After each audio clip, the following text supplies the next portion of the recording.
So as some of you might know, in 2011 I decided I needed a pistol. And through happy accident, I ended up with this Glock 17 Gen 3 RTF2 with the somewhat rare scallop serrations and the RTF2 texture. And that was good until 2016, when I decided I needed a carry permit. And while I couldn't use it here in Hawaii, I could enjoy it while I was on vacation in Wisconsin.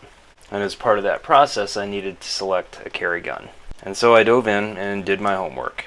My search had quite a few twists and turns, but what I finally settled on was the Glock 26.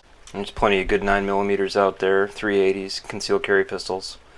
But the reason I picked the Glock 26 was because, as you can see, in many ways, I already owned it. There's one less finger groove, the barrel's shorter, and the slide, of course. But really, it's just a Glock 17 that someone left in the dryer too long.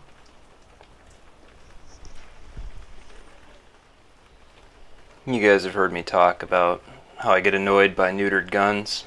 So, it should be a 17 round capacity in the Glock 17, but because we're in Hawaii, the best we can do is 10 rounds. Well, the Glock 26 doesn't suffer from that. This flesh magazine, 10 rounds, in that tiny little package. So let's get the Glock 17 out of here, and we'll talk a little bit about the changes that we got with the Gen 4. Then we'll take a trip to the range, look at accuracy, and then we'll go do a little practical with shooting in Wisconsin. As you can see, we have the pyramids here from the RTF frame, which is reminiscent of the RTF2 from the Gen 3, as you can see there. And what the Gen 3s didn't have were the adjustable back straps, and I believe I have two different sizes, no back strap for the smallest, a medium and a large, and then two others that have a extended beaver tail so you don't whack yourself with the slide when you're shooting if you're not paying attention. That's currently the medium on there, and you can see the extended beaver tails, what those look like going on in the back. Now my thought on that is that it goes against the intention, which is concealability. So I've left it in the condition that you see it here.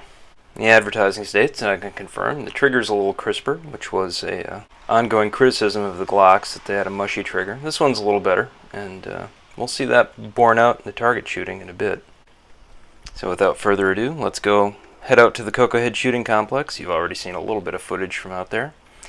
And at the suggestion of one of my trusted longtime associates, I'm going to show you a little bit of my drive on the way out there and on the way back, because he said I was cheating you guys by not showing you what I was seeing on the way there. The range is not that spectacular, but as you'll soon see, the views on the way are anything but.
And we're back. How'd it go? Well, I saved the targets from that day. As always, the Glock 17 is the celery by which we compare all other guns, so we'll see how we did with that, and see how the Glock 26 did by comparison with the exact same shooter, same day. As you can see by the date on the target, I've been sitting on this for a while. Anyway, the results speak for itself. I'm not sure how many rounds it was. I was just trying to get a baseline of where the gun was hitting so that I could adjust the sights on it. by comparison, the Glock 26, fewer shots,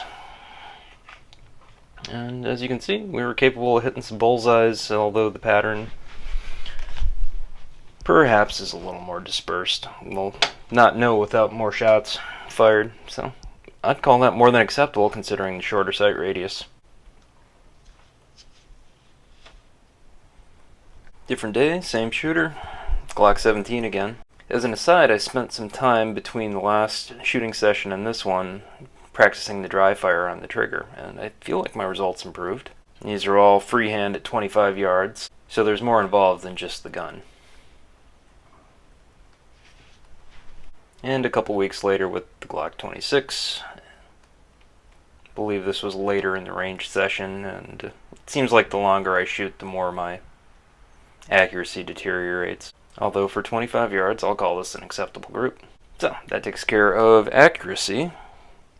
Next we'll talk about some accessories, some modifications that I made, and then we'll go take it out for a shoot in Wisconsin, and then wrap things up.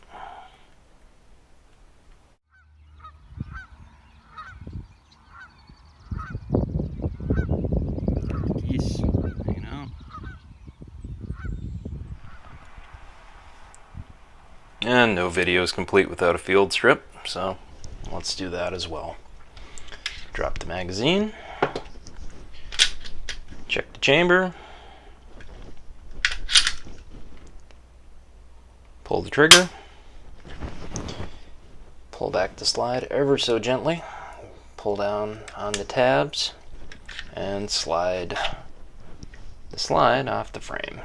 There's our double captive recoil spring and our barrel. And for the sake of comparison, here is the Glock 17 barrel. Throw it all back together, reverse the process. Barrel slides in.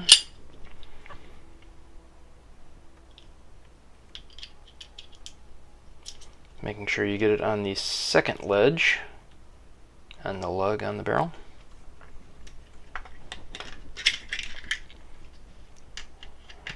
And line up the tabs. Good to go.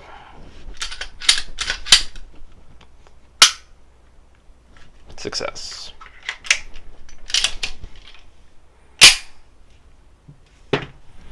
So the only modification that I've made is to put an adjustable OEM rear sight on here, and that's as made by Glock.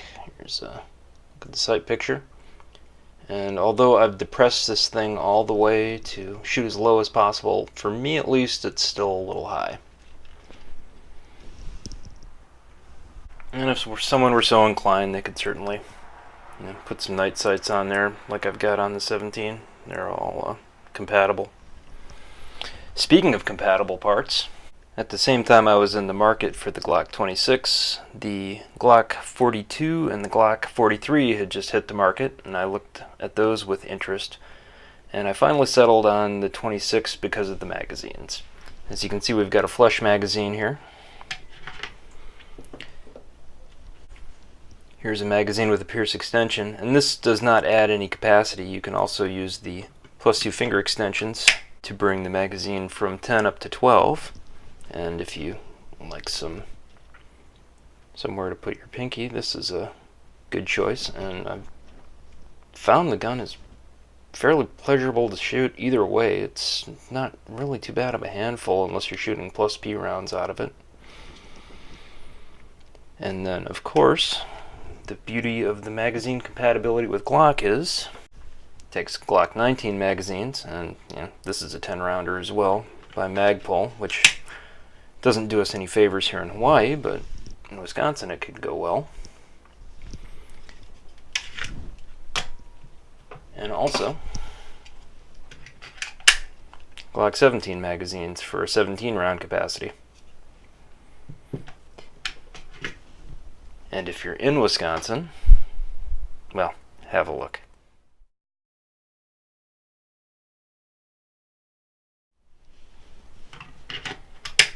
And finally, that brings us to holsters. I've got a Galco King Tuck here, which is a nice inside the waistband holster, combination of leather kydex, and I've got a review separately on that you're welcome to have a look at.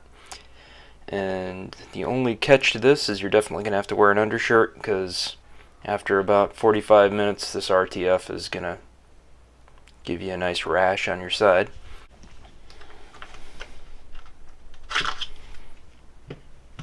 And the beauty of this is, because it's open-ended, it's also compatible with the Glock 19 and the Glock 17.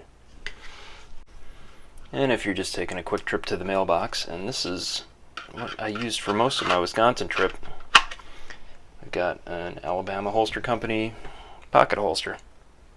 And that seemed to break up the outline pretty good, and I was real happy with it. I had a good belt, so it distributed the weight nicely. And again, if you're interested in this holster, I have a separate video that covers it as well. That covers accessories and modifications. Let's go check out the range in Wisconsin and have a few final thoughts and sign off. Let's do some shooting with the Glock 26. We've been putting this off for a long time.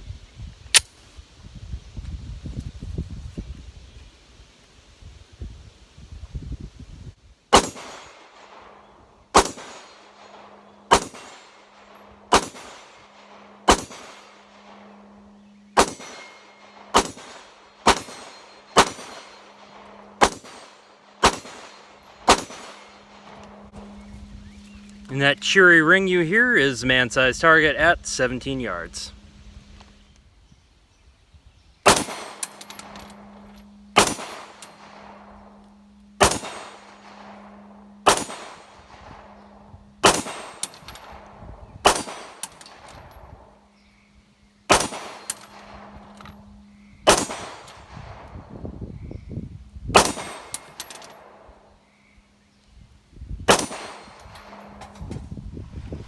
And that wraps it up, folks.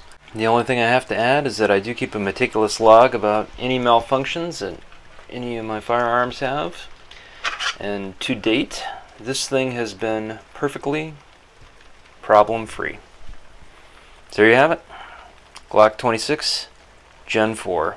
I hope you guys enjoyed watching it as much as I enjoyed making the video. Take care. We'll see you again soon.